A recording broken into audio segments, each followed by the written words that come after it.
너희 중에 말하기를 오늘이나 내일이나 우리가 어떤 도시에 가서 거기서 1년을 머물며 장사하여 이익을 보리라 하는 자들아.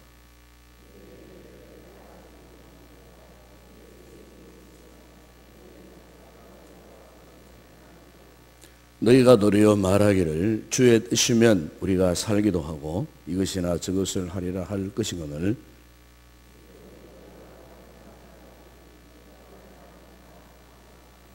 함께 읽겠습니다. 그러므로 사람이 선을 행할 줄 알고도 행하지 아니하면 죄니라. 아멘. 우리 사람이 살아감에 있어서 세 가지 중요한 질문이 있다고 저는 생각합니다. 첫 번째 하나는 나는 누구인가 하는 질문입니다. 이 말은 자기의식, 자의식을 말합니다.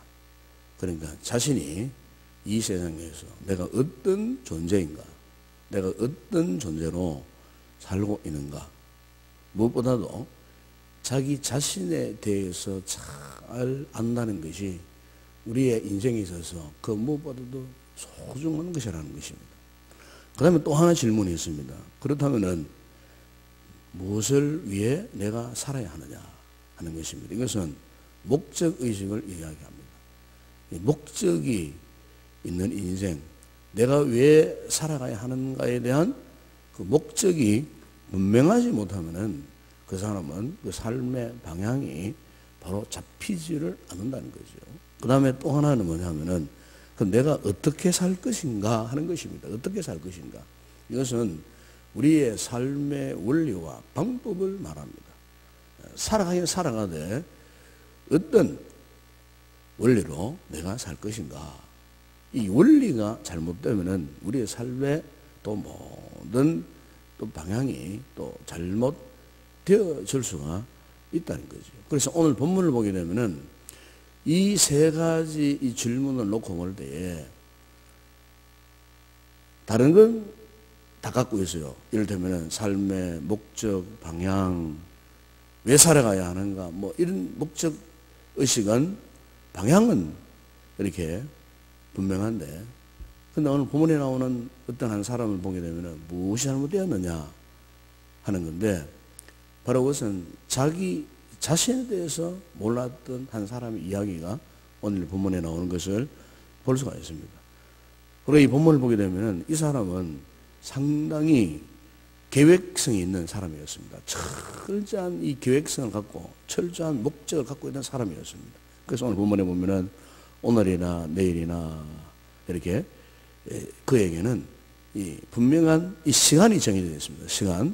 시간이 정해져 있고, 그리고 오늘 본문에 보면은 우리라고 했습니다. 우리라고 했는데, 우리라는 것을 보게 되면은 이 사람은 어떤 사업을 하는데 혼자 하는 것이 아니에요. 그를 돕는 어떤 동업자가 있음을 또한 볼 수가 있습니다. 자기를 돕는 이 조력자, 이 동업자도 있었던 것 같아요. 그리고 또 아무 데가 아닙니다. 아무 도시라고 했어요. 예. 어떤 도시라고 했어요. 어떤 도시. 그러니까 행선지, 목적지가 분명했습니다. 그리고 그 목적지에 가서 내가 어느 기간 동안 일을 해야 할 것인가, 이 보면 1년을 머물며 그랬어요. 1년이라고 하는 기간도 설정되어 있어요. 그러니까 다시 말하면 체류기간이 설정되어 있어요. 그래서 여기에 가서 뭘 할 것인가? 장사하여 이익을 보려고 그랬어요. 그러니까 보세요. 정해진 시간, 그를 돕는 사람, 그리고 목적지도 분명하고, 그리고 기간도 분명하고, 그리고 목적도 무엇을 해야 되느냐? 장사해서 내가 돈을 많이 벌겠다는 이런 구체적인 계획들을 갖고 있었어요. 어떻게 보면은 굉장히 훌륭한 기업인일 수 있고 경영자일 수도 있고 아주 똑똑한 사람일 수도 있어요. 그의 꿈과 그의 계획, 그의 목적, 이게 분명했습니다. 그럼에도 불구하고 오늘 본문이 지적하는 내용이 뭡니까?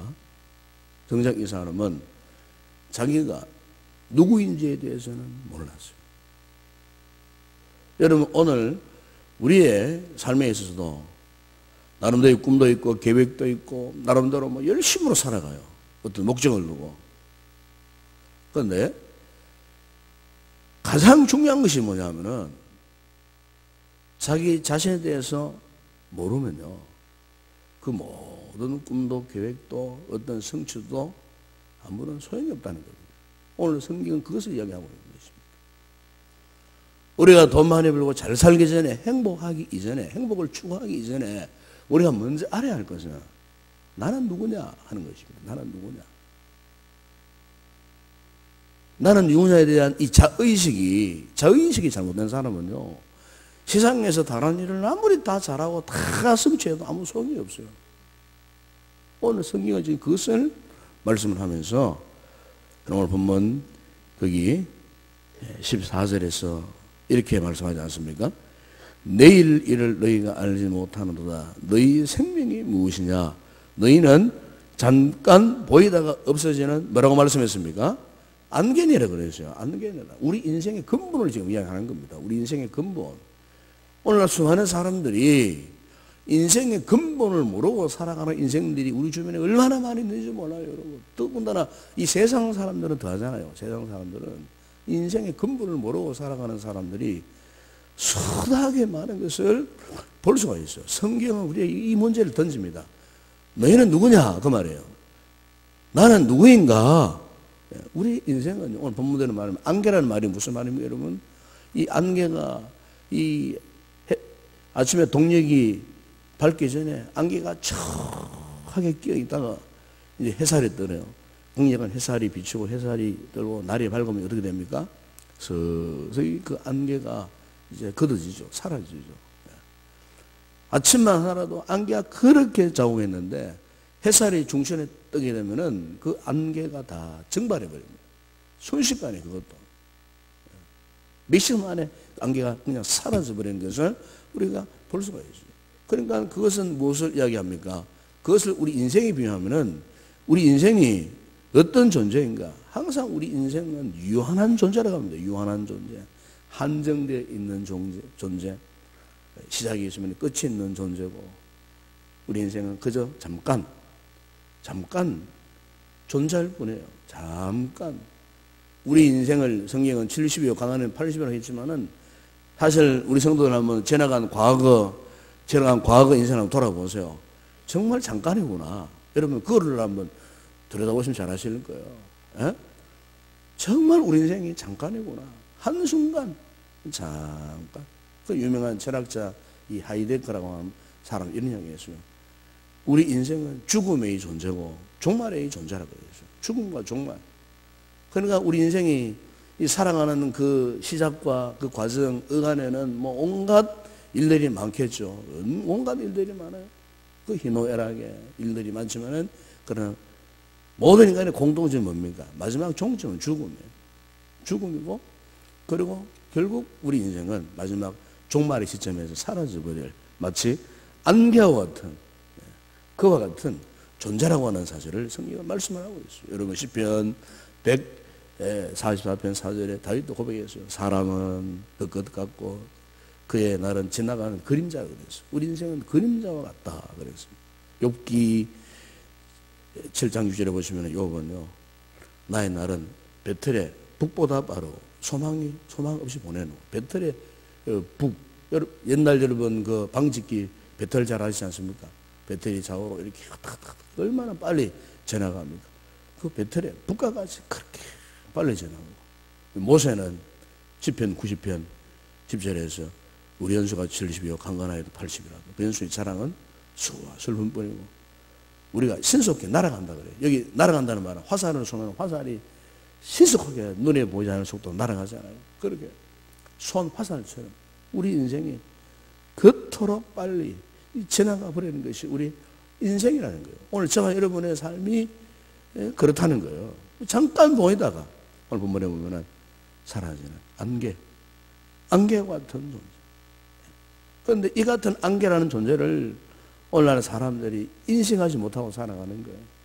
그래서 세상에 살면서 사람을 속이고 사기를 치고 자기 욕심만을 위해서 추구하고 이 세상 정욕에 쾌락에 푹 빠져서 그냥 그것이 자신의 모든 것이 되느냐 착각하려고 살아가는 그런 사람들이 있어요. 우리가 누가복음 12장에 보게 되면 어리석은 부자에게 나오잖아요. 거기 보면 특징이 뭡니까? 내 영혼, 내 곳간, 내 곡식, 내 물건 항상 그는 철저하게 자기중심적인 그런 삶을 살았습니다. 그래서 하나님께서 어리석은 사람아, 오늘 내가 이 밤에 네 영혼을 도로 찾으리니 네가 어떻게 될 것인가? 자기만의 어떤 욕심, 그것을 위해 추구하는 그 인생에 향해서 주님께서 그렇게 말씀하신 것을 우리가 그렇게 볼 수가 있어요. 여러분, 오늘 우리 성도들은 우리 자신이 어떤 존재인지 이걸 분명히 아셔야 됩니다. 이걸 모르면요, 우리가 하나님 앞에 정말 의미 있는 그런 삶을 살 수가 없어요. 우리 자신이 누구입니까? 우리 열왕기상 17장에 보면 그 이런 이야기가 있습니다. 그 엘리야가 3, 6개월 동안에 그 가뭄 속에서 하나님의 말씀을 따라가고 사라밧이라는 동네에 갔는데 그 사라밧에 한 여인을 만나죠. 이 여인 남편이 없는 그런 여인이었습니다. 외동 아들 하나 데리고 그 기근 속에 근근히 살아가는 너무나 형편이 딱한 그런 여인이었어요. 엘리야가 그곳에 가니까 이제 마지막 남은 양식 밀가루 한 점, 기름 조금 남아있는 거 떡을 굽어 먹고 이제 마지막 죽음을 기다리려고 하는 그 여인을 엘리야가 찾아갔을 때 엘리야가 어떻게 했습니까? 사람을 까온 거예요. 그것을 자신에게 그거 달라고 구웠어요. 상황을 볼 때 도저히 그렇게 할 수 없는 상황이었습니다만은 그 사라밧 과부가 어떠했습니까? 네. 아마 성령의 감동을 받았겠죠. 성령의 감동. 그 성령 감동을 받은 그 사라밧 그 과부 여인이 마지막 남은 그 밀가루와 기름 조금 남아있는 그걸 가지고 빵을 굽어다가 하나님의 사람 엘리야에게 이렇게 대접하는 모습을 거기에서 볼 수가 있습니다. 이것을 우리가 다른 측면에서 보게 되면은 어떻게 생각할 수 있냐면은 그 여인이 갖고 있는 인생관, 삶의 가치관을 말하는 겁니다. 가치관. 그 여인의 가치관이 어떠했는가 그것을 말씀하고 있는 거죠. 그러니까 우리가 이 가치관이라는 게 뭡니까? 이 가치관이라는 것은 우리가 어느 것에 더 가치를 두고 살아가야 하는가 이걸 말하는 겁니다. 우리가 어느 것에 더 우선순위를 두고 살아가야 하는가 이걸 한마디로 말하면 가치관이에요. 가치관.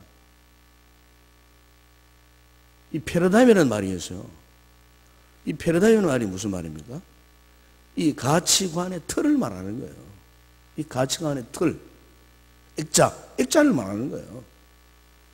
그러니까 내가 어느 것에 더 우선을 두고 살아가야 하는가의 건강한 가치, 그 가치의 틀 안에 살아가는 사람, 그 사람이 잘 사는 사람이에요. 가치관의 액자가 잘못되어져 버리면 그 사람의 인생은 마지막 순간까지 잘못되어지는 거예요. 우리가 어떤 액자 속에서 살아가느냐, 어떤 패러다임의 틀 안에 살아가느냐, 어떤 가치관을 두고 살아가야 하는가. 같은 예수를 믿어도, 같은 믿음 생활을 해도 가치관이 잘못된 사람은요, 신앙 자체가 잘못되어 버려요. 이 분명한 사실이에요. 우리 삶의 액자 틀이 잘못되었다 하면요, 그 사람은 믿음 생활도 잘못돼요. 믿음 생활은 목적 의식이 없다고 말이에요. 분명한 목적 의식이 잘못될 수가 있다고 말이에요. 그만큼 이 가치관의 틀이 굉장히 중요한 것입니다, 여러분. 이 사라밧 이 과부 이야기 했습니다만은, 그거는 지금 인간적으로 생각하면은 당장 지금 외아들과 떡을 구워 먹고 빵을 구워 먹는 게 우선이 되지 않겠어요? 인간적으로 생각하면은. 그런데 그걸 포기하고 어떠했습니까? 성령의 감동을 받아서 엘리야가 요청하는 대로 순종한 거예요. 그러니까 우선순위에 대한 분명한 목적을 갖고 있었다는 그 말입니다. 목적을. 그래서 하나님께서 결국 뭡니까? 가치관이 건강했던 그 사라밧 과부 그 여인을 하나님이 축복을 하십니다. 가뭄이 다 할 때까지. 밀가루통에 밀가루가 떨어지지 않고 기름병에 기름이 떨어지지 않는 그런 놀라운 은혜와 복을 받았던 사실을 우리가 거기에서 볼 수가 있어요. 여러분, 우리가 이 같은 건강한 가치관을 가지고 살아가려고 하면요, 나는 누구인가? 이 부분에 대해서 우리가 분명히 알아야 됩니다. 우리는 하나님 앞에 얼마나 나약한 존재고, 얼마나 부족한 존재이고, 얼마나 유한한 인생입니까? 바로 이 사실을 안다면은 우리가 이제 어떻게 살아가야 하겠습니까? 바로 그것을 오늘 본문에서 말씀하고 있어요. 오늘 본문에 나오는 이 사람은 계획도, 목표도, 목적도 분명히 했습니다. 근데 중요한 것이 뭡니까? 오늘 본문에 보면 또 하나 이것이요. 그것은 그의 삶 속에요, 하나님께서 머무실 공간을 만들지 않았습니다. 그러니까 하나님과의 이 관계가 전혀 없는 사람이었어요. 하나님과의 어떤 그런 관계 속에 그가 살아가지 않았다는 것입니다. 여러분 14절에 보시면 그게 이런 말씀이 있지 않습니까? 14절에 보면은 이런 말씀을 합니다. 15절에 너희가 도리어 말하기를 주의 뜻이면 우리가 살기도 하고 이것이나 저것을 하리라 할 것이거든요. 그랬어요. 여기 보면은 주의 뜻이면 그랬어요. 주의 뜻이면. 그러니까 지금 이 사람에게 가장 약점, 취약점은 이게 부족했어요. 주의 뜻. 반대로 말하면은 주의 뜻으로 살지 않았어요. 자기 의지로 살았다 그 말입니다. 자기 뜻대로, 자기 계획대로, 자기 생각대로 살았다는 것입니다. 여러분, 주님의 뜻 안에 살아가야 되는데, 여러분 우리가 주님의 뜻대로 살아간다는 것이 뭡니까? 주님이 원하신 대로 살아간다는 말 아니겠어요? 주님이 원하시는 방법대로, 주님이 원하신 대로의 삶을 맡기고 주님의 원하신 대로 내가 순종하면서 살아간다는 말 아니겠어요? 주님과의 철저한 영적인 관계, 이 관계성을 잘 유지하며 내가 살아가야 된다 그 말씀 아니겠어요? 여러분, 우리가 주의 뜻 안에 살아가게 될 때 어떻게 됩니까? 우리의 모든 범사를 그분께 맡깁니다. 그분을 의지하며 살아갑니다. 그분을 의지하며 살아갈 때 있어요. 주의 뜻대로 살아가는 사람은 시작부터 마지막 순간까지 우리의 모든 삶의 여정 그 과정을 주님 앞에 다 맡기는 거예요. 여러분, 주님 앞에 맡겨야 될 줄로 믿습니다. 이게 주의 뜻. 우리가 무슨 계획을 할지라도, 어떤 목적이 있고 어떤 비전이 있다 할지라도 자기 계획대로 하면 안 됩니다. 여러분, 자기 계획대로, 자기가 하고 싶은 욕망대로, 자기 생각대로 해서는 절대로 안 돼요. 이 세상 사람들이 하나님을 모르니까 자기들 계획대로, 자기들 뜻대로, 자기 고집대로 그래 하지만 우리는 절대로 자기 계획대로, 자기 뜻대로 하면 안 돼요. 여러분, 자기 계획이 앞서면 안 된다는 거예요. 그러면 실패하게 되겠어요. 여러분, 아마 여러분 프랑스의 영웅이었던 나폴레옹 이야기 잘 아시죠? 나폴레옹. 이 나폴레옹이 승승장구했습니다. 전 유럽을 지금 자기의 손아귀에 늘 그런 순간을 맞이했어요. 그래서 그가 마지막으로 러시아를 탐냈어요. 러시아. 저 광활나 러시아를 내가 정복할 것이다. 아마 여러분 잘 아시겠지만 러시아가 어떤 땅입니까? 러시아가 그야말로 엄청난 대륙이고, 그리고 그 러시아는 겨울이 오면은요 엄청난 그 강추위가 오는 그런 땅 아닙니까? 러시아 모스크바나 그런 데를 가보면 엄청난 무서운 추위가 있는 그런 땅이에요. 그런데 이 나폴레옹이 이런 여러 가지 상황을 다 무시하고 오직 내가 러시아를 침공해서 러시아를 내가 접수한다면은 오늘날 모든 유럽 대륙 세계 전역을 그 옛날 알렉산더 대왕처럼 내가 전 세계를 제패할 것이다. 그 욕심, 야망을 가졌어요. 그래서 러시아를 침공하려고 계획했을 때에, 근데 그 참모 가운데 충성스러운 한 참모가 그 나폴레옹에게 이런 조언을 했어요. 사람이 일을 계획하지 마라. 그 일을 성취하신 분은 하나님이신데 폐하 이번 러시아 침공만큼은 취소하면 좋겠습니다. 강력하게 요청을 했어요. 러시아 침공을 취소하는 게 좋겠다.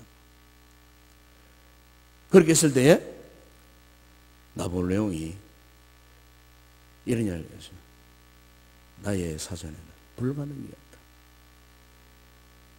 불가능이었다. 나의 계획, 나의 성취, 나의 꿈, 비전. 자기 힘으로 반드시 성취할 수가 있다는 거예요. 그 충성스러운 그 참 신하의 그 말을 듣지 않았어요. 나에게는 불가능이었다. 결국 러시아 원정에 돌입을 했어요. 그런데 결과는 대참패가 나와요. 대참패. 승승장구하던 그의 길이 막히고 그의 명성마저도 몰락하고 마지막에는 센트 헬레나 섬에 유배되어가고 고동한 인생을 살다가 그 인생을 마치는 비운의 사람. 당시에는 영웅이라고 취급하지만 그 인생 마지막 순간에는 철저한 고독 속에 홀로 외로운 비운의 인생을 살던 사람이 나폴레옹이라는 사람. 나의 사전에는 불가능이 없다고 했던 그 사람. 마지막 순간에는 그렇게 비참하게 자신의 인생을 마감했던 것을 우리가 역사를 통해서 잘 알 수가 있습니다. 우리가 성경 시편 31편 15절에 보게 되면 그 이런 말씀이 있습니다. 내 시대가 주의 손에 있사오니. 그래서 우리의 시대가 주의 손에 있어. 여러분 우리가 삶의 목적도 분명하고 계획도 분명하고 비전도 있고 뭐 다른 거 다 좋아요. 그러나 여러분 잊지 말아야 할 것은 우리의 모든 삶이 주의 손에 있다는 사실입니다. 우리가 주의 손 안에 있을 때 든든한 삶을 살 수 있는 거예요. 이 손을 벗어나면 그 어느 누구도 형통할 수가 없어요. 여러분 주의 손 안에 있기를 축복합니다. 여러분 주의 손에 붙들리시기 바랍니다. 안개와 같은 우리 인생 그 모든 순간 우리가 주의 손을 벗어나면 아무런 의미가 없어요. 오늘 하루도 우리가 이 사실을 알고 하나님 앞에 우리 연약함, 우리의 부정함을 고백하고 주님의 뜻 안에 순종하면서 항상 주님의 그 거신 손 안에 머물러 있는 복된 성도들이 되길 바랍니다. 잠언서에 이런 말씀이 있죠. 3장 5절에 보면 너는 마음을 다하여 여호와를 의뢰하고 내 명체를 의하지 마라. 너는 범사에 그를 인정하라 그랬어요. 인정하면 내 길을 지도하시리라, 인도하시리라. 그렇습니다. 하나님을 인정하는 가운데 오늘도 믿음으로 승리하는 성도들 되기를 주의 이름으로 축원합니다. 기도하겠습니다. 우리 아버지 하나님 감사합니다. 오늘 이 새벽에도 우리 주님께서 귀한 말씀을 주심으로 우리 인생이 어떤 존재인가, 아버지 우리에게는 여러 가지 삶의 목적도 있고 계획도 있고 비전도 있습니다.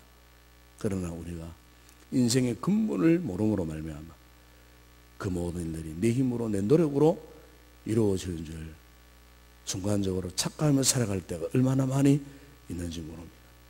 아버지 오늘 우리 인생은 안개와 같은 인생입니다.